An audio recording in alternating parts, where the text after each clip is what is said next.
Good morning from Keswick. So last night's stealth camping was a success. No one interrupted me, I wasn't moved on. It was nice and quiet, the road wasn't this noisy. This was not here last night, this has just been dropped off now. But these guys were, they stayed all night as well. And this is it, gorgeous views, nice sunny day, nice and warm. So let's start day 2 of the road trip adventure. My name's Emily. I'm a history teacher from Lancashire and I love to travel. This summer I decided to pack up my car and head out on a road trip around England, camping in my Corsa as I went along. Join me on my English adventure. This is Emily on Mooch, the road trip.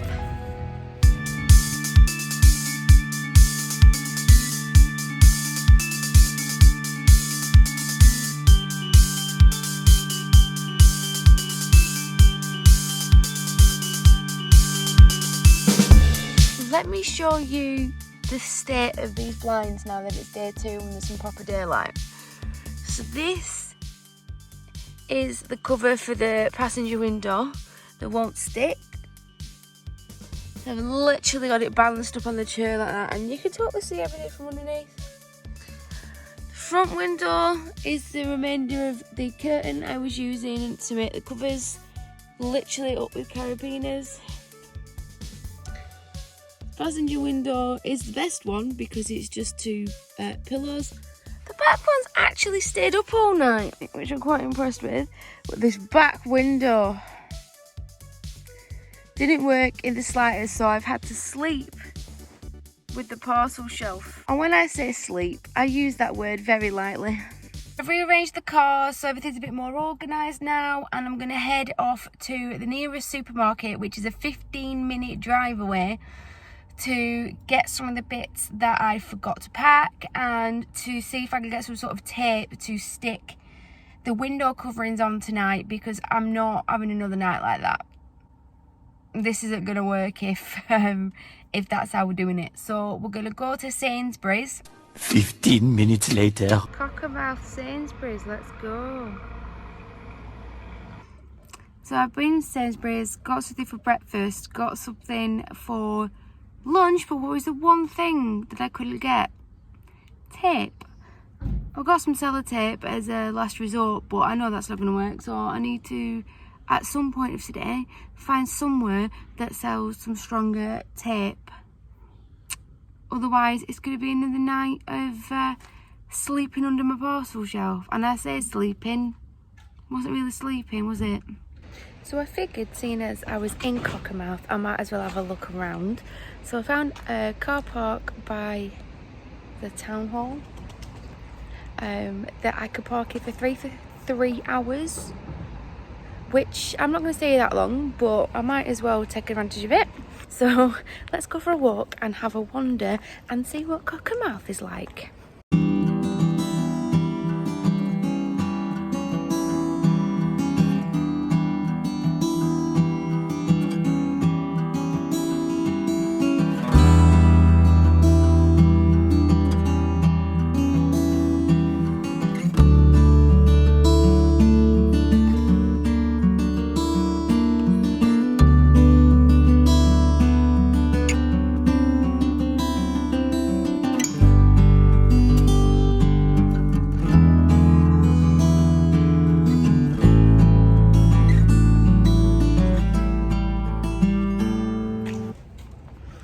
Went and found a Wilco's, so now I've got all those bits that I couldn't find in Sainsbury's sorted. Tape, window cleaner, the lot. Happy days. 20 minutes later. I've parked up in a car park in Keswick. I've got about 2.5 hours now because I've just sat in my car waiting for everything to charge up, and I'm gonna go for a wander around the town.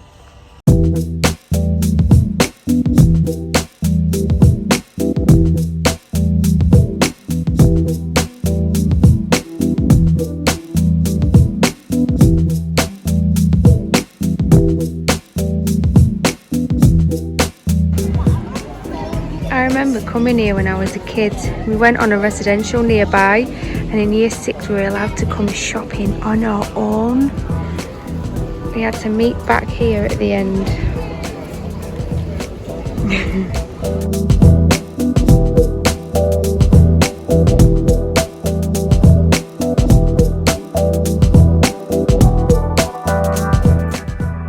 That was a really nice stroll around Keswick. Really busy, but it was nice to sort of relive some memories from those school trips when I was a kid. I'm gonna head out to the place where I was gonna go for a hike. I don't think I'm going to because I'm tired and sore and it's really hot, and I've got a very strong feeling that I'm not gonna be able to get anywhere to park at this place, but we're gonna go and have a look and see what we can find. 15 minutes later. I've driven from Keswick to the place I was going to go hiking. I basically googled like beginners hikes in the Lake District and this place came up. It's called Catbells. Hiking's not something I'm very good at, and I'll explain a bit more about that later, but I'm supposed to be climbing up that and I realised that my sat-nav was actually leading me up it, which obviously I can't do. So I've ended up paying £5 to park in a field. This guy's got a pretty decent job today. His job is just to take a fiver off people and park them in a field. It's really hot. I'm already hot and sweaty and gross. I'm tired and sore and dehydrated. But obviously I'm going to put my boots on and give this a go because I'm stupid like that. I shouldn't laugh, but it's really, really funny. This man's big brolly just blew away and he had to run after it and chase it. I've never seen somebody get out of a camping chair that fast. So this is my starting point. I think I'm going up that. It's 12:20. I'm leaving the car park, as you can see. And I'm already wondering why I'm doing this to myself. So let's see what kind of a state I'm in when I get back. Okay, 12:25 p.m. Let's see if it really is an hour. I'm fed up already. Might just get the bus. I think the point is to get all the way up there using these teeny tiny paths.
I haven't even reached the top yet, but look at these views. Car park's all the way down there. The summit is all the way up there where those little dots of people are. I don't think I can make that. I might just sit here for a bit and enjoy this view. Look at that.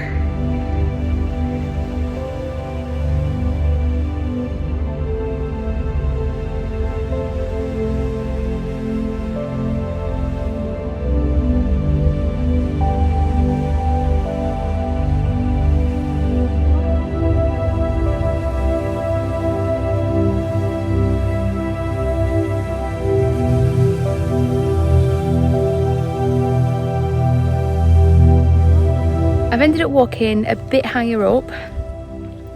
It got a lot steeper, so I've sat down and I'm having another break. It's just gone up to 1:25, so that means I've been at it for about an hour. It's really hot. I think it's about 23 degrees. I'm going to take a break because I've just been talking to a guy who said it goes up at the top here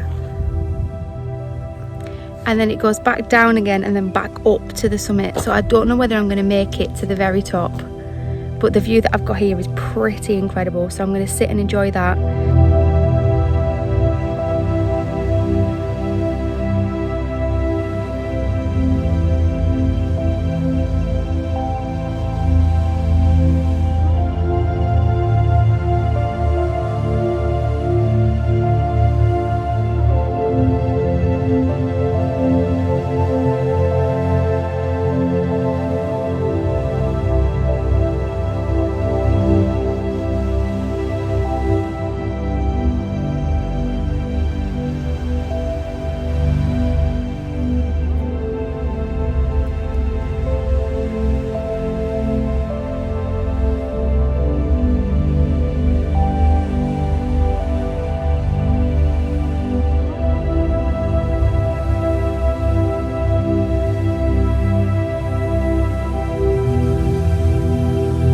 Stunning is this place though, really. I mean, look at that. What a place this has been to start this road trip. I'm so glad that I decided to come up to the lakes, because it's just been the perfect couple of days for it. But now it's time to say goodbye to the lakes and head further north. About as far north as you can get without going to Scotland. I stopped up at McDonald's to get some drinks, have a toilet break before I head north. And I thought, oh well, while I'm in Penrith, I might as well go see if I can figure out where the castle is and have a quick look at the castle. That one. There it is. Not much to see, like. Well, there's the second castle of the trip, I guess, technically. 1 hour later. So after seeing the ruins of Penrith Castle and seeing the signs for Carlisle on the motorway, I thought I'd take a bit of a detour. And here I am at Carlisle Castle. I've been to Carlisle so many times, but I've never actually been into the castle.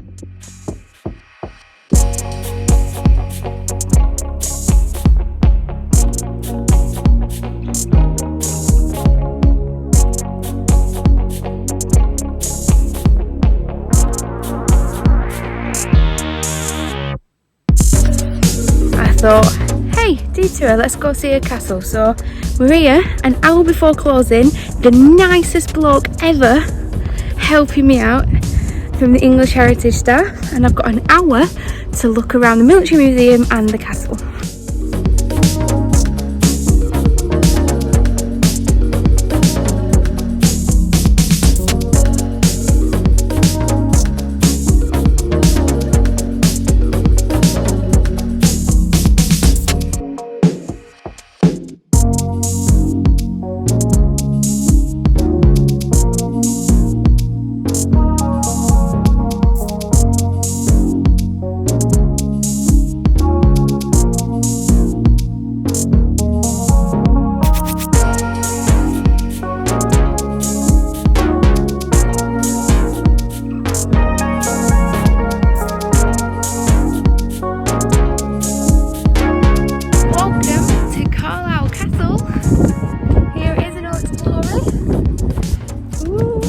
On the wall walk at the moment, which loops the whole way around and has some pretty gorgeous views of Carlisle.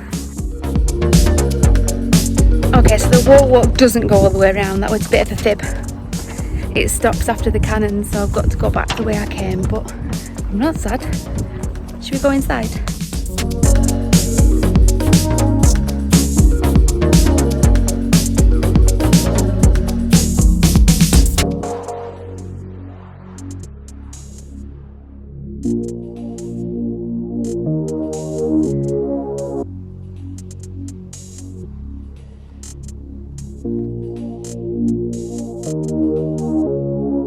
So that's Carlisle Castle done. A random little detour to a town that I had not in the slightest bit planned to go to, but I'm glad I did. One last thing before I leave Carlisle Castle is I want to say a huge thank you to Tom, the English Heritage employee who went above and beyond to make sure that I managed to get in and get everything seen in time before it closed. Because if it wasn't for him, this whole point of coming to Carlisle would have been a waste of time. So thank you, Tom. Many Many minutes later. So I'm camping next to this section of Hadrian's Wall tonight, and I've been avoiding looking at it because Hadrian's Wall is tomorrow's activity, so I'm not going to read any of the signs or a proper look at it or anything. But I just thought to myself, look, there's my car. I haven't seen another living soul in about 2 hours. So I thought, I'm missing an opportunity here to take some pictures I won't get to take tomorrow when other members of the public are around.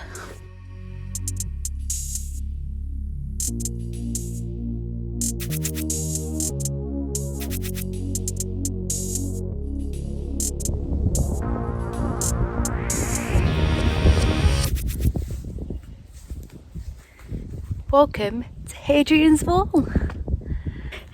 So there's Hadrian's Wall with this backdrop.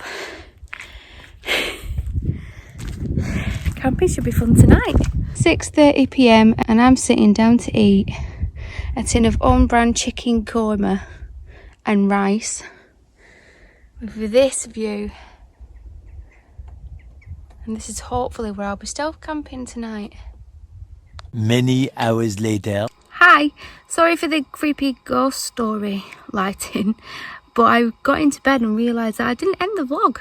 I ended up deciding to move my car because a creepy man came apart near me with a bottle of beer even though he was driving and just sat staring at me, and I had to phone my friend and just be like, will you talk to me for a few minutes, just cause creepy. And he left and there wasn't a problem, but then I thought, he knows where I am and that I'm on my own, so I left. But I drove for miles and couldn't find anything that wasn't either completely secluded and like surrounded by trees and creepy or full of truckers. So I ended up coming back to where I started, and by that point I'd been able to see the reviews for this place on Park for Night and everything was positive. So I'm not the only person that's done it, and they've all had good experiences, so I thought, well, we'll give it a shot. But on another note, I put the blinds up tonight with the masking tape that I bought, and they are up. This place is blacked out, hence the torch. It is really hot in here, so I've got my air purifier on and I've got a fan. I've even left the windows open a little bit, but it's roasting, so we'll see how we get on. Night.